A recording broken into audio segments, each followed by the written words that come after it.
So welcome to video 6. This is actually the final video in our capital matchmaking series for 2019. I plan on doing this every year, just a heads up, just because I feel that people need to be up to date when it comes to capital raising. Now, of course, these are essentials, right? What I'm doing is just the knowledge that I'm sharing with you guys should be more than enough for you to go out there and essentially be comfortable in raising whatever amount of money you want with no headaches. But before we get to that level, let's talk about your first $1 million, a step-by-step process, the deep dive into what you need to raise your first $1 million. And this is not a question of whether or not you're in business for the first time, or you're seasoned, or you have a few years of experience, or you actually just bought a brand new business, or you bought an existing business that someone was retiring, etc. It doesn't apply to any of that. It's universal to everything. And your first $1 million can be even for a startup. It can be even if you're a seasoned business. It can be if you're mature. But the objective behind the step-by-step formula that I'm about to share with you is to really give you enough so that you can take this information and basically create a plan of execution so that you can go out there and do what you need to do to be successful. The first, and we're going to talk about 5 steps to raising your first $1 million. The first step, absolutely critical step, is a series of diagnostics to be run in your business, right? Run a series of diagnostics on your business. And the reason why I say that is because if you're raising money, you can bet your business that investors are going to take a fine-tooth comb and go through every single detail. Doesn't matter where it is and how it is. They're going to do whatever they need to do to protect their capital. So with that said, running a series of diagnostics to see if you can stress your business out, to see whether or not it can handle the pressure, to see whether or not it can, if you can go and work through the growing pains and it can flourish instead of dissipating or getting destroyed. All these types of diagnostics are necessary. The first level of diagnostic, obviously, is whether or not if you were to throw in, let's say, double the customers or triple the customers in your business today, do you have the supporting infrastructure to grow? That's the first thing you got to look at. That's the first diagnostics test. The second diagnostics test is to be able to, if you were to go absent today, and let's say you're running a business, right? You guys are taking care of it. If you're going to go absent, can the business function without your presence, or at least with minimal presence and oversight? All right, that's the second test. The third diagnostics test: are you dependent on one singular type of customer? Right? Is that one customer 90% of your business, 80% of your business, 50% of your business? If you were to remove that customer, what happens to your business? Right? So those 3 are the first in terms of the diagnostics test. You want to be able to run that. If you run it successfully and you're able to show yourself, hey, yeah, you know what? It makes sense. I can, if you had, 3 times the amount of customers, I can handle it. I have the infrastructure. That's amazing. That's amazing, right? Second, well, if you were to, let's say, look at my business and I'm expanding it from all this level of like the diagnostics on a customer perspective, if I were to go absent and if I were to just, let it run, I have systems in place, no problem. My business can flourish without me. That's amazing, right? Third, yeah, I don't have only a singular customer. I have multiple channels of customers and multiple customers at that. So if one was to disappear, it wouldn't affect my business at all. In fact, I have others in the pipeline that I can add immediately or shortly after that to basically catch up, if not accelerate my business growth. That diagnostics test, the 3 that I've just described, in terms of doubling or tripling your business, whether you can handle stress testing your business, whether in your absence your business can run, and whether or not you're dependent on one or single group of customers, that's a very critical part of capital raising. If you check box all that, you can go ahead with the green light in capital raising. That's the first diagnostics test, right? So that's the first thing. The first out of the 5 is the diagnostics test. And the diagnostic test is 3 different things that we just described. The second thing you need to do is, are you well prepared? And we talked about the intelligent confidence in our second video, but are you well prepared enough so that if you were to be asked tough questions that are outside the purview of whatever you have prepared, are you being confident enough to answer that? And in order to be prepared, and preparation is very critical, the level of study and the level of commitment about the industry and your know-how has to be so strong, right? Because what ends up happening is, if an investor asks you a question, if you're engaging in a discussion, in a conversation, on a genuine basis, and they ask you one single question and you're able to answer it with flying colors, in addition to that, add value to them and their knowledge base because they themselves are in that industry, they'll appreciate you. Now, not only hopefully invest with you, but they'll appreciate your knowledge base, or they'll look at you as the authority. But if you're not prepared in the purview of your business and your industry, and you just focus so much on your business individually, and you don't pay attention to what's happening out there, and you don't extract the value that's necessary for investors to get confident with you and have the intelligence behind you to go out there and do your research, then forget about it. All right? So preparation is critical, right? So outside of diagnostics, your preparation level has to be to the roof, right? The reason why I say it has to be so optimal is because if you're not prepared, what's going to end up happening is you're going to suffer. If an investor asks you questions, you can't answer it properly, you will never, right, reach the level of capital raising that you want. You'll never have investors, be confident to work with you. So be prepared, not just about your business, about your competitors, about the industry, about additional things that you can actually put in here that demonstrates to investors, man, this individual right here, they know what they're doing. Right? I'm going to keep quiet and listen to the rest of the presentation. That's the way it works, right? So that's the second thing. The third thing you need to worry about is if you were to be asked a question of, well, why don't you just take over another existing business instead of starting one? What would be your answer, right? So we talked about which is the fourth video, which was submerge or raise capital, right? Raise or submerge, which is raise, you start a brand new business, raise money. Submerge is take that information, the platform that you've designed, the business plan, and basically integrate it and submerge it into an existing business that you can expand. So if investors were to ask you that, as a third point, and they say, look, why don't you go ahead and take this concept and apply it somewhere else? Why do you have to raise money for a brand new one, which is a much riskier element? You have to confidently be able to answer that. All right, that's the reason why I put that video together on the raise or submerge, which is video number 4.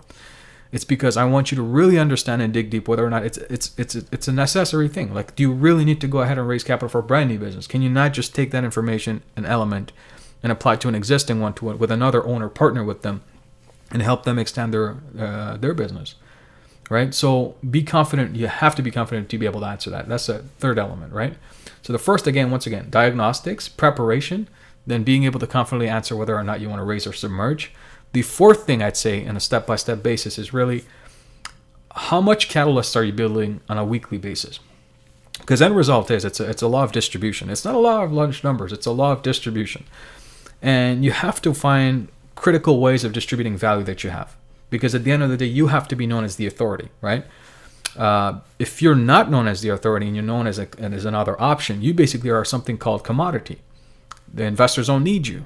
Right? And the fact of the matter is there's no impact you can make in their lives. But if you have enough value that you can articulate and you have distribution points and different catalysts through it, that you're collectively working together as partners to help them increase their value levels by offering something of value to them while being able to automatically attract customers through that vortex system we talked about, the attraction level. How many of them are you doing on a weekly basis? How much catalysts are you communicating with on a weekly basis, essentially with your partners? If you're not doing enough of that in terms of activity and the level of distribution is not strong enough, you can forget about capital raising. The other three, we talked about diagnostics, we talked about preparation, we talked about asking a question about raising or submerging. But if your catalysts are not strong enough, there's nobody out there to hear about your story or have a discussion with you about your business. It just doesn't make any sense. So you have to constantly work on catalysts. It doesn't matter if your catalysts are just for investors. If you have any business for that matter, you should be working with catalysts. So you have to realize on your own, where am I at? How many catalysts am I reaching on a weekly basis? And what's my response rate? Be very mathematical with it. How long does it take on average for a catalyst to accept working with me? What are some of on average, how big are these catalysts? Should I aim for bigger fish? Should I go for a little bit smaller to start my reputation building and my brand and my credibility? So always be researching and developing your business and your platform to raising that capital. As you can see, it's a full-time job already, right? But you have to constantly see how many catalysts am I working with. So ideally, a professional capital raising organization or a partner who's raising capital for you would be able to do that for you. They'll do their research, they'll find the catalyst for you, they'll bring it to you, and they'll say, hey, look, we've connected with these guys for you. They want to talk. Let's have a discussion. And they go out there and do that outreach, which takes a lot of headaches off your shoulders and burdens, right? But at the end of the day, if you're doing it on your own, how many catalysts are you reaching on a weekly basis? Keep track of that. And the fifth and final thing is is your offering in its entirety bulletproof? Or is it bulletproof? And what I mean by bulletproof is if you were to, we talked about the diagnostics test, you passed it with flying colors. We talked about preparation, you know about your industry, you've done research, you've pretty much, you can write a book on it if you wanted to, and share that depth of knowledge and be the authority in it. The third is, you're actually confident about raising capital. You don't have to submerge. And even if you're submerging, this also applies. And you say, well, the reason why we're merging it with a business is because if you do it, with your money's going to be at risk if we start from scratch. Or the reason why we're starting from scratch is because these competitors don't add any significant value, and we've got to do it that way. So that's the third point. The fourth, we talked about, I'm building a lot of relationships every week, creating distribution channels, and I'm working with catalysts. And the final point is the bulletproof system. And the bulletproof system is my numbers make sense, the intelli-confidence element, right?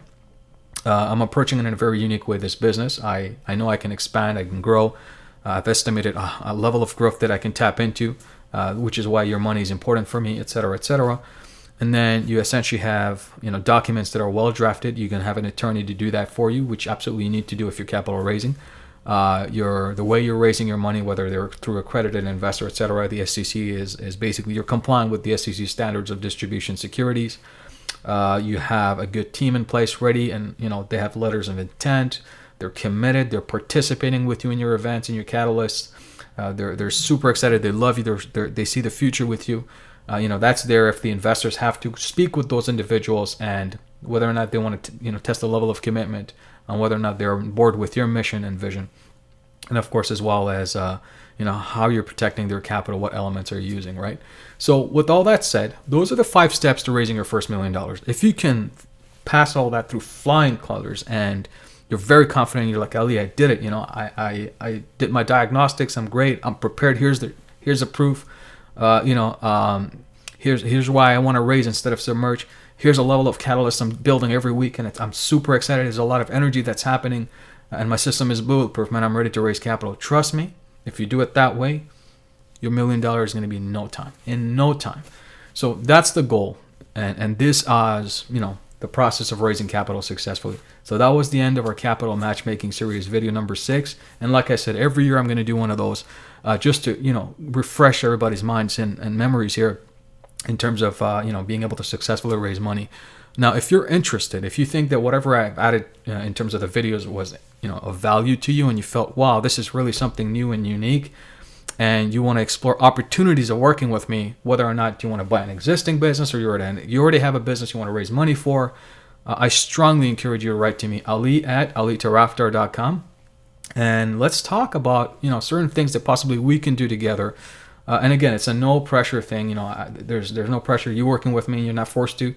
It's just to explore opportunities. There are certain things that I like to do in a business, and that's basically establish relationships beforehand, not later. And I'm not really looking at everybody as money signs. I'm looking at everybody through me. Like I said, I like to build those catalysts because I know at the end of the day, I can probably add some value to you. And at the end of the day, probably you can add some value to me. So if you need me, for example, Ali, I need you to help me raise capital, etc., there's something there. But if you also say, look, Ali, I may have certain businesses that need help capital raise, but I want to be partners with you on that, and I want to do certain things, then that's a whole different element as well. But never shy away from opportunity. Never, ever shy away from opportunity.